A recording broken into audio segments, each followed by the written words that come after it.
Flow model చూద్దాం. అసలు అనేక అంటే ఏంటిది? ఇది ఒక సాఫ్ట్వేర్ ప్లాట్ఫామ్ అనొచ్చు, లేకపోతే ఫ్రేమ్వర్క్, ప్లాట్ఫామ్ అండ్ ఫ్రేమ్వర్క్ అనమాట. ఎందుకు? For developing and distributed application. ఒక క్లౌడ్లో ఒక డిస్ట్రిబ్యూటెడ్ అప్లికేషన్ని డెవలప్ చేయడానికి ఇది హెల్ప్ అవుతుంది అనమాట. ఈ సాఫ్ట్వేర్ ప్లాట్ఫామ్ ఆర్ ఫ్రేమ్వర్క్ అనొచ్చు, హెల్ప్ అవుతుంది ఒక డిస్ట్రిబ్యూటెడ్ అప్లికేషన్ డెవలప్ చేయాలంటే క్లౌడ్లో.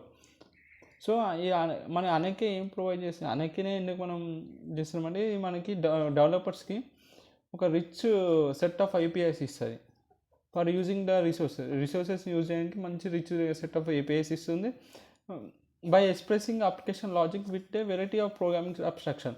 సో వెరైటీ ఆఫ్ లాజిక్ కూడా మనకి అప్లికేషన్ లాజిక్ అనేది మనకి ఎక్స్ప్రెస్ చేస్తుంది. ఏమి చేస్తుంది? మంచి రిచ్ సెట్ ఆఫ్ ఏపీఎస్ ఉంది. ఆ ఏపీఎస్ వాడి మనము రిసోర్సెస్ని వాడుకోవచ్చు. వాడుకున్న తర్వాత మన అప్లికేషన్ లాజిక్ని ఎక్స్ప్రెస్ చేయవచ్చు విత్ వెరైటీ ఆఫ్ ప్రోగ్రామింగ్స్. నీకు నచ్చిన ప్రోగ్రామింగ్ వేసుకోవచ్చు, Java and Python.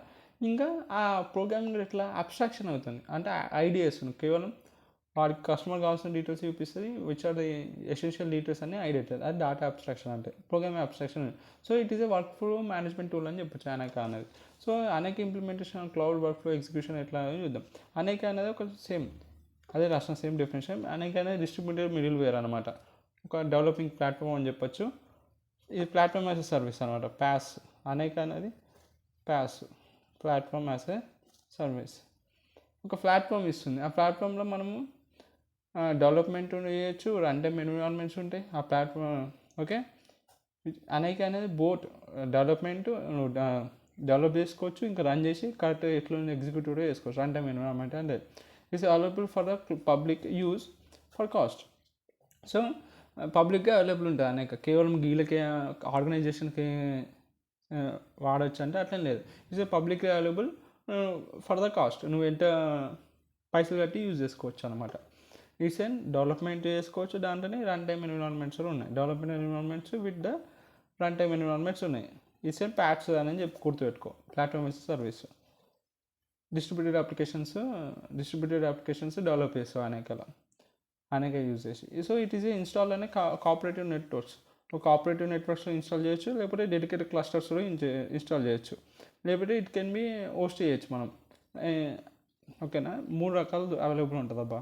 First cooperative నెట్వర్క్స్లో install చేసుకోవచ్చు, లేకపోతే డెడికేటెడ్ క్లస్టర్లో చేసుకోవచ్చు, లేకపోతే ఇంకేంటంటే hosted on infrastructure clouds like Amazon EC2లో కానీ to support work flow management. Infrastructure clouds like Amazon EC2లో కూడా అవైలబుల్ ఉంటుంది. ఎందుకంటే వర్క్ ఫ్లో మేనేజ్మెంట్ సపోర్ట్ చేయాలి కాబట్టి అందులో కూడా అవైలబుల్ ఉంటుంది అమెజాన్ EC2 అనేక. ఇప్పుడు అనేక అనేది మైక్రోసాఫ్ట్ అనేది డెవలప్ చేసి మైక్రోసాఫ్ట్ .NET ఫ్రేమ్వర్క్ 2.0 వాడు డెవలప్ చేసిండు. Developed on Microsoft .NET framework 2.0 అనమాట. ఇది కంపాటబిలిటీ అదర్ ఇంప్లిమెంటేషన్ అనమాట. అన్ని ప్లాట్ఫామ్స్కి డిఫరెంట్ ఆపరేటింగ్ సిస్టమ్కి కంపాటబుల్ ఉంది ఇది. It can be run on popular platforms like ఇప్పుడు మైక్రోసాఫ్ట్ విండోస్లో కానీ లినక్స్, యూనిక్స్, మ్యాక్లో అన్ని ప్లాట్ఫామ్స్లో కంపాటబుల్ ఉండి ఈజీగా రన్ అవుతుంది అనేక అనేది. ఈ రన్ టైమ్ ఎన్విరాన్మెంట్స్ ఆఫ్ అనేక. సో ఈ రన్ టైమ్ ఎన్విరాన్మెంట్లో ఇప్పుడు అనేక అనేది డెవలప్మెంట్ ఇస్తుంది ప్లాట్ఫామ్, ఇంకా రన్ టైమ్ ఎన్విరాన్మెంట్స్ ఇస్తుంది అని చెప్పినాగా. ఇప్పుడు ఆ రన్ టైమ్ ఎన్విరాన్మెంట్స్లో అనేక కంటైనర్స్ అని ఉంటాయి అన్నమాట. అవి ఒక physical or virtual models running అని. ఆ అనేక కంటైనర్స్ దేనిపైన రన్ అవుతాయి అంటే ఒక ఫిజికల్ ఆర్ వర్చువల్ మోడల్స్ పైన రన్ అవుతాయి. ఆ ప్రతి కంటైనరు ఒక కాన్ఫిగర్ అయ్యి ఉంటుంది ప్రతి ఒక స్పెసిఫిక్ రోల్ కోసం. ఆ రోల్ లైక్ ఎట్లాంటి రోల్ అంటే షెడ్యూలింగ్ కన్నా, ఎగ్జిక్యూషన్ కన్నా ప్రతి అనేక కంటైనర్ ఏదైతే రన్ అవుతున్నో ఫిజికల్ ఆర్ వర్చువల్ మోడల్స్ పైన, ఆ ప్రతి కంటైనర్కి ఒక స్పెసిఫిక్ టాస్క్ ఉంటుంది, స్పెసిఫిక్ రోల్ ఉంటుంది. ఎట్లాంటి రోల్స్ అంటే లైక్ షెడ్యూలింగ్ అని కానీ, ఎగ్జిక్యూషన్ కానీ. మళ్ళీ రిపీట్ చేస్తున్నాను, 2 times రిపీట్ చేస్తున్నా, కన్ఫ్యూజ్ కాకండి. ఇంకా 2xలో పెట్టుకోను, ఓకే, నేను మళ్ళీ చెప్తున్నా కాబట్టి. ఇంకా అనేక సర్వీస్ అనేది stack provide services for Aneka service stack. ఏం చేస్తుంది మనకి ఇది? Aneka service stack provides services for infrastructure management కానీ, application execution management, accounting, licensing and security అన్ని డిఫరెంట్ టైప్ ఆఫ్ సర్వీసెస్ మనకి ప్రొవైడ్ చేస్తుంది. ఇంకొకటి డైనమిక్ రిసోర్స్ ప్రొవిజన్స్ అనమాట అనేక. ఇప్పుడు చూడు, సర్వీసెస్ ఎనేబుల్స్ హారిజాంటల్ స్కేలింగ్ అంటే depending on the overall load in a cloud. Based on load in a cloud. ఏంటంటే ఆ ప్లాట్ఫామ్ అనేది ఎలాస్టిక్ ఇన్ నేచర్ అనమాట. నీకు కావాల్సిన ఒకవేళ రిసోర్సెస్ ఇంకా కావాలంటే అది ఆటోమేటిక్గా ప్రొవిజన్ చేస్తుంది. అడిషనల్ రిసోర్సెస్ని ఆన్ డిమాండ్ నీకు ఎప్పుడు కావాలంటే అప్పుడు అనేది డైనమిక్గా ప్రొవిజన్ చేస్తుంది అనమాట రిసోర్సెస్ని. ఎక్స్టర్నల్ ఫిజికల్ వర్చువలైజేషన్ వాడి external physical virtualization resource pool ఉంటుంది కదా, ఆ నుంచి తీసి నీకు కావాల్సిన రిసోర్సెస్ని ఆన్ ద స్పాట్లో ఆన్ డిమాండ్లో ప్రొవిజన్ అడిషనల్ రిసోర్స్ని చేసేస్తుంది అనమాట. ఇన్ ఆర్డర్ టు ఎందుకు ఇదంతా చేస్తున్నావు అంటే రిక్వైర్మెంట్స్ మీట్ కావాలి కదా, అప్లికేషన్ దాని రిక్వైర్మెంట్స్ క్వాలిటీ రిక్వైర్మెంట్ మీట్ కావడానికి అది ఎప్పుడు పడితే అప్పుడు డైనమిక్గా ప్రొవిజన్ నీకు అడిషనల్ ప్రొవిజనల్ రిసోర్సెస్ కావాలంటే బయట నుంచి వర్చువలైజేషన్ రిసోర్స్ పూల్ ఉంటుంది, ఆ నుంచి తీసుకొని ఎక్స్టర్నల్గా ఫిజికల్ వర్చువలైజేషన్ రిసోర్స్ పూల్ నుంచి తీసుకొని నీకు ఇస్తుంది. ఎందుకు ఇదంతా చేస్తున్నాను అంటే నీకు ఒక అప్లికేషన్ ఒక క్వాలిటీ మీట్ కావడానికి, క్వాలిటీ రిక్వైర్మెంట్స్ మీట్ కావడానికి. ఇంకా development environments, this development environment provides rich set of APIs. చెప్పిన రిచ్ సెట్ ఆఫ్ ఏపీఎస్ ఉంటాయి అప్లికేషన్ డెవలప్మెంట్కి కానీ, that utilize free resources of the infrastructure. So ఈ డెవలప్మెంట్ ఎన్విరాన్మెంట్లో మనకి మంచి రిచ్ సెట్ ఆఫ్ ఏపీఎస్ ఉంటాయి. ఆ ఏపీఎస్ వాడి మనం అప్లికేషన్ డెవలప్ చేసుకోవచ్చు, ఇంకా రిసోర్సెస్ని మంచిగా యూటిలైజ్ చేసుకోవచ్చు, ఇన్ఫ్రాస్ట్రక్చర్ రిసోర్సెస్ని. ఇంకా the APS expose different programming abstraction. ఇంకా ఆ ఏపీఎస్లో మంచి ప్రోగ్రామింగ్ అబ్స్ట్రాక్షన్స్ ఉంటాయి, such as task model, thread model and map model. ఇప్పుడు లాస్ట్కి వచ్చి స్టోరేజ్ సర్వీస్ కూడా ఉంటుంది అనేక స్టోరేజ్ సర్వీస్ వచ్చేసరికి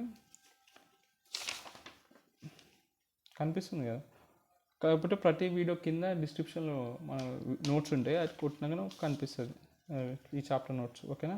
ఇప్పుడు లాస్ట్కి వచ్చి స్టోరేజ్ సర్వీస్. ఇది అర్థమైంది కదా, such as APIs expose different programming abstraction ఉంటాయి, task model, thread model, map reduce ఇలాంటి అబ్స్ట్రాక్షన్లు ఉంటాయి. ఇంకా స్టోరేజ్ సర్వీస్ అనేకలో. స్టోరేజ్ సర్వీస్ ఏం చేస్తుంది, మనకి టెంపరరీ రిపాజిటరీ ఇస్తుంది. అప్లికేషన్ ఫైల్స్, ఇన్పుట్ ఫైల్స్ ఉంటాయి, ఆ ఇన్పుట్ ఫైల్స్తోనే అప్లికేషన్ రన్ అవుతుంది కదా ఎగ్జిక్యూషన్కి. సో ఈ ఏదైతే ఒక రిపాజిటరీ అనేది స్టోర్ చేసుకుంటుంది కదా ఆ ఫైల్స్ని. సో ఏదైతే అప్లికేషన్ ఫైల్స్ ఉంటాయో, ఇన్పుట్ ఫైల్స్ అని కానీ అవుట్పుట్ ఫైల్స్ కానీ, ఇన్పుట్ ఫైల్స్ అనేది అవసరం ఎగ్జిక్యూషన్ చేయడానికి, టాస్క్ ఎగ్జిక్యూట్ చేయడానికి. అట్లనే అవుట్పుట్ ఫైల్స్ కూడా అవసరమే, ఆ ఎగ్జిక్యూషన్ వచ్చిన ఏం రిజల్ట్స్ వచ్చినాయి, results of the execution. So ఆ రెండు ఫైల్స్ ఆఫ్ ద అప్లికేషన్ని ఒక టెంపరరీ రిపాజిటరీలో ఈ స్టోరేజ్ సర్వీస్ అనేది స్టోర్ చేసుకుంటుంది. ఏదైనా output files produce as a result of the execution upload back to the storage servers. So ఏదైతే అవుట్పుట్ ఫైల్స్ వస్తాయో, అవుట్పుట్ ఫైల్స్ అనేవి వస్తాయి యాజ్ ఎ రిజల్ట్ ఆఫ్ ఒక ఇన్పుట్ ఫైల్ ఇచ్చినా కానీ ఆ ఇన్పుట్ ఫైల్ ఎగ్జిక్యూషన్ అయినాక అవుట్పుట్ ఫైల్ వస్తుంది. ఆ అవుట్పుట్ ఫైల్ని మళ్ళీ అప్లోడ్ చేస్తుంది, ఇట్లకి సర్వర్స్లోకి అప్లోడ్ చేస్తుంది, upload back to the storage service అనమాట. ఎందుకు stage out of the remote, అక్కడ నుంచి ఆ సర్వర్స్ నుంచి రిమోట్ స్టోరేజ్ లొకేషన్కి వెళ్ళిపోతాయి అనమాట. అర్థమైనా, ఒక్కసారి నువ్వు ఇన్పుట్ ఫైల్ ఇచ్చినాక అది లోపలికి వెళ్ళి ఎగ్జిక్యూటెడ్ ఫైల్లోకి వస్తుంది, అది ఎగ్జిక్యూటెడ్ అవుట్పుట్ ఫైల్ అనేది వస్తుంది, రిజల్ట్ ఆఫ్ ఏ ఎగ్జిక్యూషన్ వస్తుంది. ఓకే, అవుట్పుట్ ఫైల్ వచ్చినాక అది మళ్ళీ స్టోరేజ్ ఫైల్ అనే స్టోరేజ్ సర్వర్స్లోనే లోడ్ అవుతుంది అనమాట. మళ్ళీ అలాగే లోడ్ అయ్యి కొద్దిసేపు అయినాక రిమోట్ లొకేషన్లో పోయి స్టోర్ అవుతుంది, రిమోట్ స్టోరేజ్ లొకేషన్లో.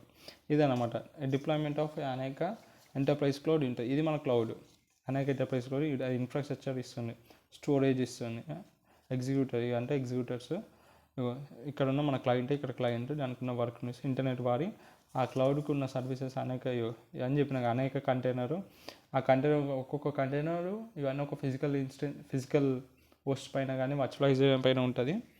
ఒక్కొక్క కంటైనర్ ఒక స్పెసిఫిక్ రోల్ చేస్తా అని చెప్పాం. సో ఇవన్నీ ఇట్లా క్లయింట్ అప్లికేషన్ ఇది ఉంటుంది, ఇలా వాడతాం అనేది. ఒక డిప్లాయ్మెంట్ ఆఫ్ అనేక ఎంటర్ప్రైజ్ ఇలా ఉంటుంది.